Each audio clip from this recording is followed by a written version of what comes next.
যুদ্ধ চলে ময়দানে, আর রণকৌশল ঠিক হয় বন্ধ দরজার আড়ালে। আমেরিকা ইসরায়েলের বিরুদ্ধে ইরানের চলমান যুদ্ধেও অনেকটা এমনটাই ঘটছে। দুপক্ষের হামলা পাল্টা হামলার মধ্যেই হঠাৎ ইরানের সঙ্গে আলোচনায় বসেছে চীন। কূটনৈতিক তিনটি সূত্রের বরাতে বার্তা সংস্থা রয়টার্স এই তথ্য জানিয়েছে।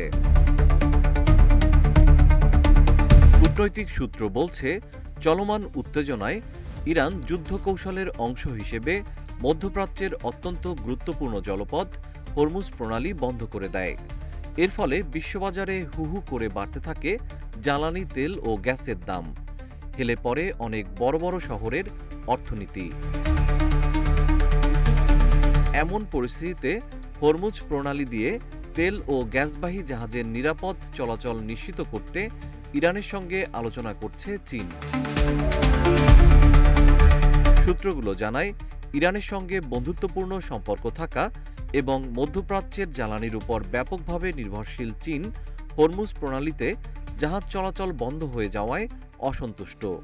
তাই বেইজিং তেহরানের উপর চাপ দিচ্ছে যাতে অপরিশোধিত তেল ও কাতারের তরলীকৃত প্রাকৃতিক গ্যাসবাহী জাহাজগুলো নিরাপদে চলাচল করতে পারে।